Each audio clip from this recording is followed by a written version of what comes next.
তো নমস্কাৰ বন্ধু-বান্ধৱসকল, আজি আমি আলোচনা কৰিম SSC 2024 ওপৰত। এইটো এটা ৰিজনিঙৰ প্ৰশ্ন, লজিকেল ৰিজনিং এৰেঞ্জমেণ্ট। ইয়াত মানে কি ক্ৰমত আপোনাক সজাব দিছে অভিধানত এই শব্দকেইটা ইয়াতে কেনেদৰে পৰিব 1 5 2 4 3 বা কোনটো আগতে আহিব ABCD ক্ৰম অনুসাৰে এইটো আপোনাক কুৱেশ্যনটো আহি দিছে। এইটো এতিয়া আপুনি প্ৰশ্নটো কেনেদৰে কৰিব, আচলতে এইটো কেনেদৰে কৰে বা সহজতে কেনেদৰে ইয়াক উলিয়াব পাৰি সেইটো আমি আজি শিকিব আহিছোঁ। ঠিক আছে, গতিকে বহুতে কৈ আছে যে কিবা কিবি, আৰু এইটো কথা মই এজন টিচাৰ নহয়, মই পৰীক্ষা দিম যিহেতু, গতিকে মই টিচাৰ নহয়। ঠিক আছে, চাই ল'ব কেনেদৰে কৰোঁ, আচলতে কেনেদৰে কৰে সেইটোহে বুজাব আহিছোঁ। ঠিক আছে, ইয়াতে যিকেইটা শব্দ আছে আপুনি প্ৰথমতে এইকেইটাত গুৰুত্ব নিদিব। অপশ্যনে আমাক কি কৈছে, ইয়ালৈ আহক। ঠিক আছে, অপশ্যনে আমাক কৈছে প্ৰথমতে 1 আহিব, নহয় 2 আহিব, নহয় 5 আহিব। হয়, প্ৰথমতে 1 আহিব, নহয় 2 আহিব, নহয় 5 আহিব, কাৰণ অপশ্যনে কৈ আছে, কাৰণ এইকেইটাৰ উত্তৰকেইটা ইয়াত এই চাৰিটাৰ ভিতৰতে এটা, গতিকে হয় 1 আহিব, নহয় 2 আহিব, নহয় 5 আহিব। ঠিক আছে, এতিয়া আমি চেক কৰিম 1 2 আৰু 5। যদি আপুনি প্লেচ ভেলুকেইটা জানিলে হয় তেতিয়া এইটো অংক 5 ছেকেণ্ডৰ অংক আছিল। যদি আপুনি প্লেচ ভেলুকেইটা মুখস্থ কৰি থৈ আহে এইটো অংক 5 ছেকেণ্ডৰ অংক। কেনেদৰে হয় মই আপোনাক বুজাই দি আছোঁ শেষত। ঠিক আছে, এতিয়া আপুনি চাই লওক, যদি আপুনি প্লেচ ভেলুকেইটা জানে, টি কেই নম্বৰত আছে 20 number, 1 number, 13 number, 1 number, L12, E5, T20, A1, M13, A1 number, G7 number, O15 number, T20 number, C3 number, H8 number, I9 number. ঠিক আছে, 20 number, 1 number, 13 number, 1 number, 18 number, 9 number, 14 number, 4 number, 20 number, 1 number, 13 number, 1 number, 18 number, 1 number, 3 number, K11 number, T20 number, A1 number, M13 number, A1 number, B2 number, L12 number, E5 number. ঠিক আছে, place ভেলুকেইটা মুখস্থ কৰিব, short ঠিক আছে, চাই ল'ব বেছ 3। ঠিক আছে, মুখস্থ এনে হৈ যাব। ঠিক আছে, এতিয়া আমি চাওঁ 1 আহিব নে 2 আহিব নে 5 আহিব। ঠিক আছে, আমি যদি চাওঁ 1 2, ঠিক আছে, TAMA কমন, TAMA কমন, ইয়াতে L12 নম্বৰত আহি আছে আৰু G7 নম্বৰত আহি আছে। কোনটো আগতে আহিব? G2 আমি আগতে পাওঁ, G7টো আগতে পাম, 7ৰ পিছতহে 12 পাম, মানে কি 1 অপশ্যনটো 2তকৈ পিছত আহিব, মানে কি 2টো আগতে আহিব। গতিকে আমি 2 অহা অপশ্যনটো শুদ্ধ হ'ব, মানে কি 1 আগতে আহিবই নোৱাৰে, 1 আগতে আহিবই নোৱাৰে, কাৰণ 1তকৈ 2 আগতে আহিব, মানে কি এইটো অপশ্যন শুদ্ধ হ'ব পাৰে, আৰু এইটো চেক কৰিব আছে, মানে কি এই দুটা অপশ্যন ভুল।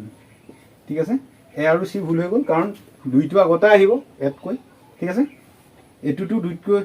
2টো আগতে আহি আছে 1তকৈ, সেইকাৰণে এই দুটা অপশ্যন আমি চেক কৰিব লাগিব।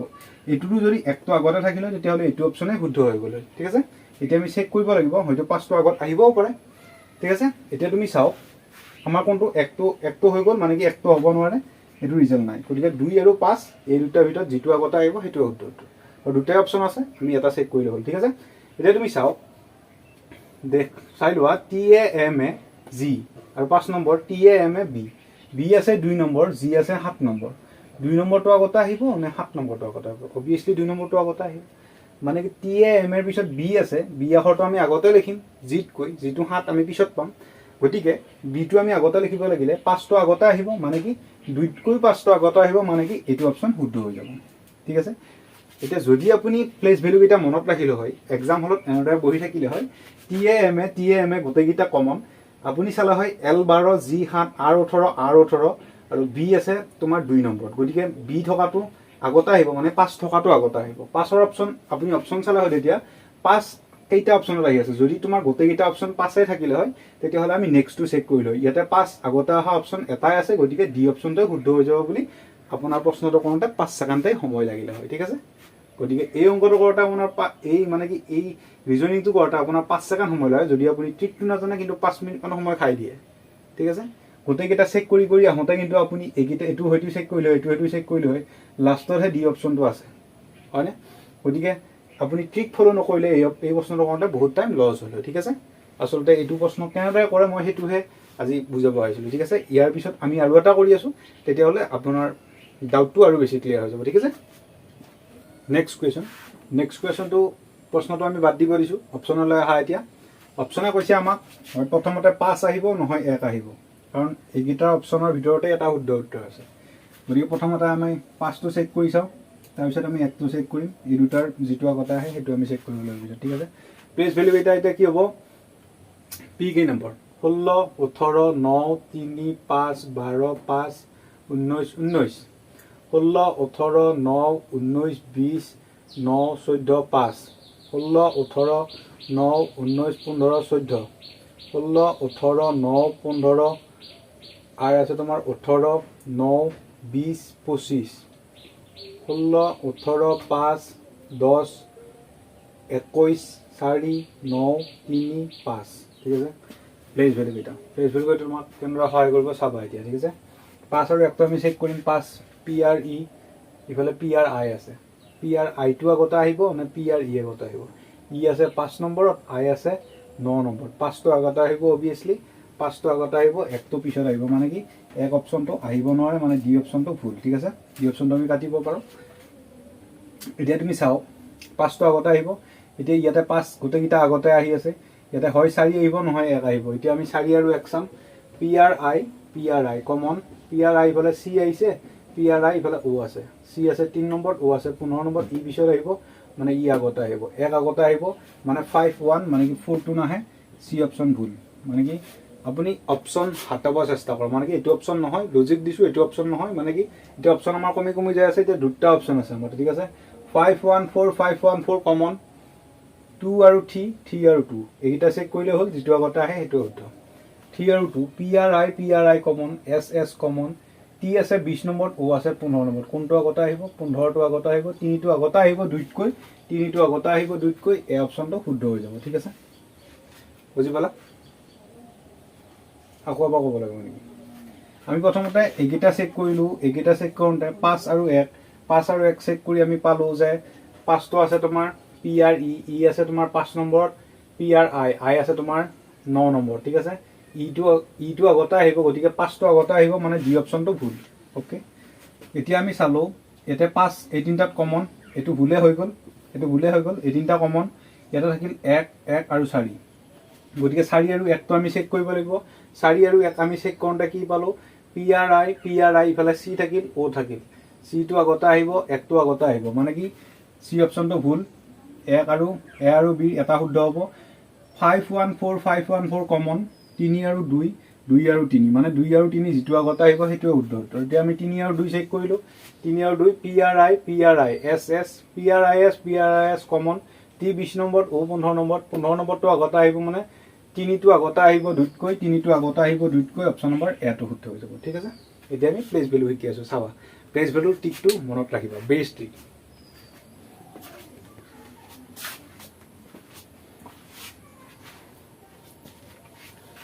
আমি আজি এটা কি কৰিম প্লেস ভ্যালু শিকিম প্লেস ভ্যালু কেইটা লৈ আহিলো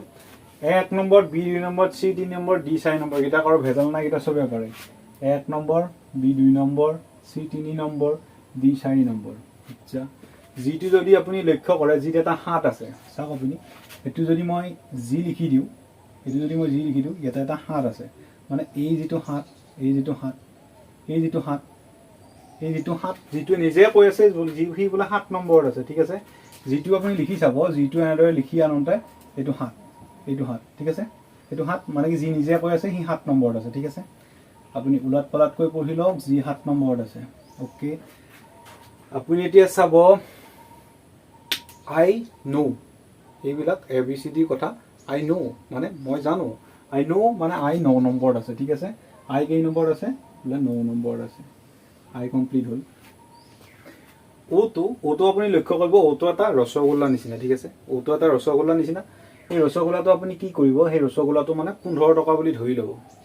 10 টকা হ'ব পাৰে কিন্তু 15 টকা বুলি ধৰি ললে আপোনাৰ একো না যায় 15 টকা বুলি ধৰি লওক মানে ওটোৰ পজিশন কিমান প্লেস ভ্যালু 15 নম্বৰ ওৰ প্লেস ভ্যালু 15 নম্বৰ ওকে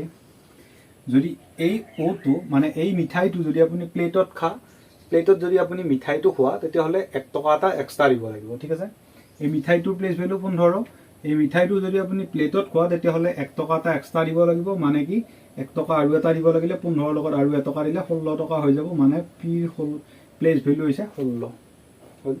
আপুনি ক্ৰিকেট খেলা খেলি পাইছে T20 মানে T 20 নম্বৰত আছে ঠিক আছে T 20 নম্বৰত আছে আন্ডাৰ 21 খেলা যে হয় আন্ডাৰ 21 মানে কি U21 ত আছে আপোনাৰ মনত এনে ৰৈ যাব ভিডিওটো এবাৰ বাৰে চাই দিব ঠিক আছে তাৰ পিছত আপুনি F2 যদি আপুনি চাই F2 এনেদৰে উলটাই লিখাই দিলে মানে কি F2 মানে কি এনেদৰে যদি থাকে F2 যদি এইটো মানে আমি যদি 6 টো লিখিব যাও এনেকুৱা হৈ যায় মানে কি 6 টো F2 এটা উল্টা 6 ঠিক আছে বা আপুনি এনেদৰে মনত ৰাখিব পাৰে F fix 6 F2 কাৰ লগত ফিক্স 6 ৰ লগত ফিক্স ঠিক আছে বা আপুনি এনেদৰে মনত ৰাখিব পাৰে 6 টো হৈছে উল্টা পজিশন বা F2 হৈছে ফিক্স 6 ৰ লগত ফিক্স ঠিক আছে F ৰ মান 6 এইটো যদি আপুনি চাই এনেদৰে এইফালে আগৰ ফালে আৰু পিছৰ ফালে মিলাই দিলে এইটো 8 হৈ যায় মানে কি এইফালেও মিলাই দিলো H2 8 হৈ গ'ল ঠিক আছে আপুনি লক্ষ্য কৰক H2 আপুনি এনেদৰে আগৰ ফালে পিছৰ ফালে মিলাই দিলে 8 ৰ নিচিনা হৈ যায় মানে কি H ৰ প্লেস ভ্যালু কিমান 8 number okay MNL PQ RS ঠিক আছে আপুনি ইন্টাৰভিউ মাৰিবলৈ ৰেডি কেতিয়া হৈ যায় মানে কি মই ৰেডি হৈছো ইন্টাৰভিউ মাৰিব মোৰ বয়স কিমান হৈছে তেতিয়া হলে 18 বছৰ হ'ব লাগিব obviously 18 বছৰ হোৱাৰ পিছত তুমি ৰেডি হ'ব পাৰিবা ইন্টাৰভিউ কাৰণে তেতিয়া হলে ৰেডি ফৰ R আৰু R হলে মোৰ 18 বছৰ মই ৰেডি হলে মোৰ 18 বছৰ কমপ্লিট হৈ গৈছে মানে কি ৰেডি মই 18 বছৰ মোৰ কমপ্লিট হৈ গৈছে ঠিক আছে মানে কি R ৰ প্লেস ভ্যালু কিমান 18 নম্বৰ ভি দুডাল আছে আপুনি যদি লক্ষ্য কৰে ভি দুডাল আছে গতিকে দুটা আপুনি দি দিলে ভি প্লেস ভ্যালু হৈ যাব ভি মানে 22 নম্বৰ x মানে হৈছে 24 নম্বৰ কেনেদৰে মনত ৰাখিম মানে কি 23 বছৰলৈ আমি আৰ্মি ইন্টাৰভিউ দিব পাৰো 23 বছৰলৈ যদি আমি আৰ্মি ইন্টাৰভিউ দেও তেতিয়াহলে মানে আমাৰ যেতিয়া 23 বছৰ পাৰ হৈ যাব মানে কি আমি এক্স আৰ্মি হৈ যাও আৰ্মিত ইন্টাৰভিউ দিব নোৱাৰা হৈ যাও মানে এক্স আৰ্মি 23 বছৰলৈ আমি আৰ্মি ইন্টাৰভিউ দিলো কিন্তু ইয়াৰ পিছত আৰু দিব নোৱাৰো মানে এক্স আৰ্মি আমাৰ 24 বছৰ হৈ গ'ল এক্স ৰ প্লেস ভ্যালু কিমান 24 ঠিক আছে 24 মেন আৰু ওমেন মানে মেন আৰু ওমেন এম আৰু ডব্লিউ এম আৰু মাজত যদি এখন আমি গ্লাছ লগাই দিও এটো ডব্লিউ উল্টা উল্টি মানে কি এম ৰ প্লেস ভ্যালু 1 আৰু 3 ওমেনৰ প্লেস ভ্যালু 2 আৰু 3 মানে কি মানুহ এজনে মেন এজনে 13 বছৰত বুজা শক্তি আহে আৰু ওমেন এজনে 23 বছৰ বয়সত বুজা শক্তি আহে এটো নহয় বাৰু কিন্তু আপুনি মনত ৰাখিব কাৰণ তেনেদৰে মনত ৰাখিব এম মানে মেন বা মানুহ এজনে 1 থি আৰু ওমেন হলে 2 থি মানে কি দুইটা একে নহয় ঠিক আছে মানে কি 1 থি আৰু 2 থি 13 আৰু 23 ঠিক আছে 3 কমন মানে কি এম হলে 13 ওমেন হলে 23 ওমেনে 23 বছৰ বয়সত বুজা হয় মেনে 13 বছৰ বয়সতে বুজা হয় এটো বুলি মনত ৰাখিব এতিয়া আমি প্লেস ভ্যালু উঠি লিখি দিও w মানে হৈছে 23 আৰু মেন মানে হৈছে 1 থি হল আপুনি আৰু এটা মনত ৰাখিব এনজয় ঠিক আছে ইফালে লিখি দিও E N J O Y ঠিক আছে এনজয় আপুনি ই কেই নম্বৰত আছে ই আছে 5 নম্বৰত ই 5 ডাল খুটি জে আছে তোমাৰ 10 নম্বৰত ও আছে তোমাৰ 15 নম্বৰত ওয়াই আছে তোমাৰ 25 নম্বৰত 20 টো আমি জানো 20 টো হৈছে কি T20 ঠিক আছে এনকো এনজয় এনকো छोड़ना पड़ेगा 14 নম্বৰ মানে কি এন কেই নম্বৰ 14 নম্বৰ ইজতিৰ আমি এনকো এনজয় আমি এনকো छोड़ना पड़ेगा এই কাৰণে মানে কি এনক আমি এৰি দিলে এন কেই নম্বৰ হ'ব 14 নম্বৰ হ'ব মানে কি এনৰ প্লেস ভ্যালু কিমান 14 নম্বৰ এফালে তুমি জেড টো জানাই 26 নম্বৰ ওয়াই টো আহি গল তোমাৰ ওয়াই আহিল তোমাৰ 25 নম্বৰ পি আহিল কিউ আহিল কে জে তোমাৰ 10 নম্বৰ এটো মনত ৰাখিব লাগিব এই 10 নম্বৰ কে হল তোমাৰ কিংস 11 পাঞ্জাবৰ কথা মনত ৰাখিব কিংস 11 পাঞ্জাব মানে 11 নম্বৰ কে যদি 11 হয় এল 12 হ'ব তাৰপিছত কিউ আহিব তোমাৰ কিউ টো অকল আছে কিউ টো 17 নম্বৰ লিখি দিব এস মানে হৈছে এস টো আসলতে 19 বছৰ 19 মানে কি 19 ৰ প্লেস ভ্যালুটো হৈছে এস ৰ প্লেস ভ্যালু 19 আপুনি 19 টো মনত ৰাখিব লাগিব ঠিক আছে বাকি কিটা ত্ৰিকোণ মাধ্যমেৰে আপুনি কৰিলো বা আপুনি এনেও মনত ৰাখিব পাৰে যে আৰএস মানে হৈছে এটা ওয়াইনৰ বটল আৰু 18 19 বছৰ লৰাই সেই ওয়াইনৰ বটলটো খাই আৰ হলে 18 বছৰ হ'ব লাগিব বা আৰ 18 বছৰ ৰেডি হৈছিল লৰাটো আৰু এস মানে কি 19 বছৰত চাকৰি হৈ গৈছে 18 বছৰ ৰেডি হোৱা লৰাটো 19ত চাকৰি হৈ গৈছে ঠিক আছে 18 আৰু 19 আৰএস 18 19 বছৰ বয়সৰ লৰাই সেই ওয়াইনৰ বটলটো খাই টানতে মনত ৰাখিব ঠিক এনে হৈ যাব বাকি তোমাৰ খাই হৈ গল এবিসিডি আৰু এবাৰ কৈ দিও এবিসিডি সবৰে মনত থাকিব ই 5 নম্বৰ 5 দানা আছে বা এনজয় 5 নম্বৰটো আনি দিলেও হৈ যাব 5 6 টো উল্টা উল্টি বা 6 টো ফিক্স 6 ৰ লগত জিটো 7 নি নিজে কৈছে h টো আমি মিলাই দিলে 8 হৈ যায় আই ন' মই এইবিলাক সকলো জানো, আই ন' মই জানো, আই 9 নম্বৰত, জে 10 নম্বৰত, কে 11 নম্বৰত কিংছ ইলেভেন পাঞ্জাব, কে যদি 11 এল 12 হয়, এমৰ ডব্লিউ উল্টা উল্টি 1-3 মানে এম, 2-3 মানে ডব্লিউ, ঠিক আছে। এনকো চোৰনা পৰেগা এনজয় কাৰণে, অ'টো আমাৰ 15 টকা আছিল, প্লেটত খালোঁ 16 টকা হ'ল। কিউটো 17, 18-19 বছৰ ল'ৰাই RS খায়। T20 আণ্ডাৰ 21 ভি দুডালাছ আছে। ওমেন আৰু মেন উল্টা উল্টি, এক্স আমাৰ বয়সটো শেষ হৈ যায় 24 বছৰ, ৱাইটো আমাৰ এনজয়ত পৰিব, জেড 26 বুলি চবেই জানে, ঠিক আছে। শেষ হৈ গ'ল, ক্লিয়াৰ হৈ গ'ল। গতিকে এইখিনি আছিল আজিৰ ভিডিঅ'টোত। যদি আপুনি ভিডিঅ'টো চাই ভাল পালে ভিডিঅ'টো এটা লাইক কৰি চেনেলটো ছাবস্ক্ৰাইব কৰি ৰাখিবা, আগলৈ এনেধৰণৰ ভিডিঅ' পাই থাকিব। আৰু আমাৰ এছ এছ চি বেটছটোত জইন কৰিবৰ বাবে মোক তলৰ কণ্টেক্ট নম্বৰটোত কণ্টেক্ট কৰি জনাবা।